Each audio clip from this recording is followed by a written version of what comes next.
Good morning, listeners of Hot Topic and Fresh News. Today is the 30th of November, 2023, and we're here to bring you the most pressing news stories. In Jerusalem, Israel, a violent shooting at a bus stop resulted in 3 people tragically losing their lives and 6 others injured. 2 suspects were later killed by police. This horrific act of violence has been condemned by the U.S. ambassador to Israel, Jack Lew. In the ongoing conflict between Israel and Hamas, an extended truce has allowed for the release of hostages. Israel has received a list of names of the hostages set for release. However, the statement from Prime Minister Benjamin Netanyahu's office does not provide a specific time frame. This temporary truce, due to expire tomorrow, has allowed for the release of 97 hostages since Hamas' terror attack on southern Israel on October 7th. China has made a call for a sustained humanitarian truce in the Israel-Hamas war, emphasizing the need to protect civilians and establish humanitarian corridors in Gaza. In the latest exchange under the temporary truce deal, Hamas handed over 16 hostages while Israel released another 30 Palestinian prisoners on Wednesday. U.S. Secretary of State Antony Blinken has arrived in Israel to discuss prolonging the pause in fighting and accelerating humanitarian aid to civilians in Gaza. These are complex and rapidly evolving situations demanding our attention and empathy. Stay tuned as we delve deeper into these stories and more, here on Hot Topic and Fresh News. Hello, everyone. I'm Emily, your reliable source for the latest and most relevant news, always hot off the press. I'm coming to you from the heart of New York City, bringing my 2 decades of journalism experience to deliver the facts you need to stay informed. I'm joined by my esteemed colleague, David, who hails from sunny San Francisco. An expert political analyst, David has a knack for making the complex world of geopolitics understandable and relatable. His insight and eloquence have made him a favorite among our listeners. We bring this news podcast to you on the Hot Topic and Fresh News every day. We cover everything from breaking news to deep dive analyses, from local stories to international headlines. And hey, if you appreciate our work, do us a favor, subscribe to our channel, enable notifications, leave us a comment, and share our podcast with your friends and family. Your support helps keep this show going. Now, brace yourselves, because we've got some serious headlines today that will make you go, I can't believe this is happening.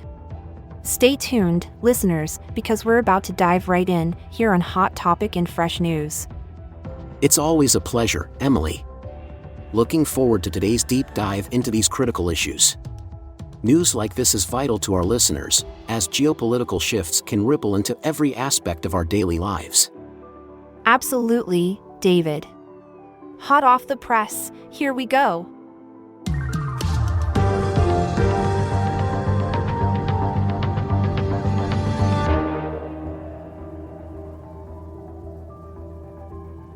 Emily, let's drill down into the situation in Israel.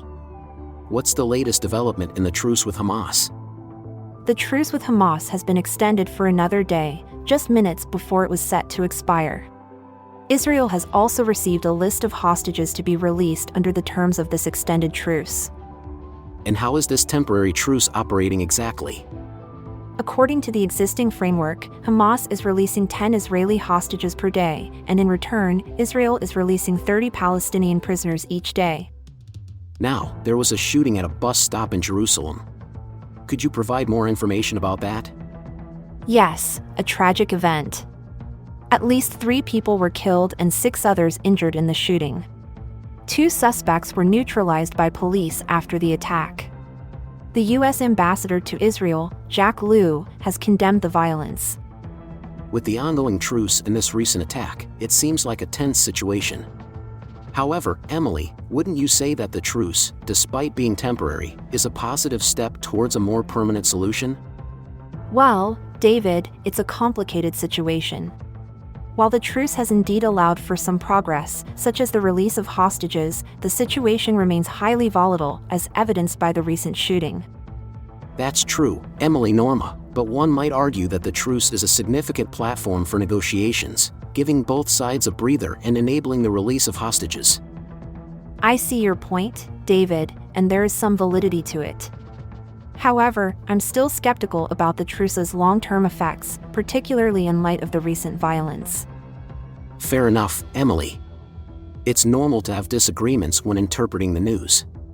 The important thing is that we remain open to different perspectives. I couldn't agree more, David. I'll certainly keep that in mind as we continue to monitor the situation. Moving on, we have another player on the scene, China. What's their stance on this ongoing conflict? China's Ministry of Foreign Affairs has called for a sustained humanitarian truce in the Israel-Hamas conflict. They've emphasized the need to protect civilians and stop any violent attacks against them. They're also asking for humanitarian corridors in Gaza. And what is China's suggestion for the UN Security Council? They've proposed that the UN Security Council formulate a concrete timetable and roadmap for the implementation of the two-state solution, aiming for a comprehensive, just, and lasting solution to the issues in the region. Sounds like a big ask. Now, let's talk about the temporary truce between Israel and Hamas. When is it set to expire? The truce is set to expire at 7 a.m. Greenwich Mean Time on Thursday morning. Before the truce, how many hostages were released? During the 6-day pause in fighting, 97 hostages were released, while Israel released 210 Palestinian prisoners. That sounds like progress. What's expected to happen once the truce ends? Israel has stated that it will continue with its efforts to root out the militant group once the truce ends. It's a complex and difficult situation, no doubt. In my opinion, the truce, while temporary, has demonstrated that it's possible for both sides to take steps towards resolution. Yes, I can see that perspective. But it's also critical to note that a temporary truce is not a permanent solution. The underlying issues remain unresolved, and the path to long-term peace is still fraught with challenges. In other developments, I understand U.S. Secretary of State Antony Blinken recently visited Israel. What purpose did that serve, Emily? Antony Blinken arrived in Tel Aviv with the stated aim of prolonging the pause in fighting, which is due to expire. He's also there to discuss Israel's right to defend itself and to expedite the delivery of humanitarian aid to civilians in Gaza. And what's happening on the ground in the meantime? There seems to be some progress, albeit slow. On Wednesday, Hamas handed over 16 hostages while Israel released another 30 Palestinian prisoners. Since the truce began, Hamas has released 97 hostages and Israel has freed 210 Palestinian prisoners. Definitely a tricky situation. It's clear that while the truce has allowed for temporary reprieve and the release of hostages, the broader issues still persist. Absolutely. The underlying conflicts that sparked this situation are still very much present, making the path to a lasting resolution a challenging one. But for now, every step towards de-escalation is a move in the right direction. Thanks so much for joining us today on Hot Topic in Fresh News. We took a deep dive into some incredibly important current events, and we're so grateful you decided to spend your time with us. Your support really matters. Remember, subscribing and hitting that notification bell means you'll always have the latest news at your fingertips. And don't keep us a secret, share our podcast with your friends, your family, your coworkers. If you find value in our discussions, chances are they will too. And we always appreciate your feedback, so leave us a comment. Who wouldn't want to be the first to know about the latest news, right? So hit that notification bell. And hey, we're not just a one-time thing, we bring you fresh news and discussions every single day. Oh, and stay tuned for some interesting stuff coming up. I won't spill the beans, but trust me, it's worth waiting for. We genuinely appreciate your support and can't wait to bring you more insightful discussions in our next episode. Absolutely, we're already excited for the next episode. But till then, remember our motto. Emily and David together, stay in the loop, keep your eyes on the news, our channel's content will amuse.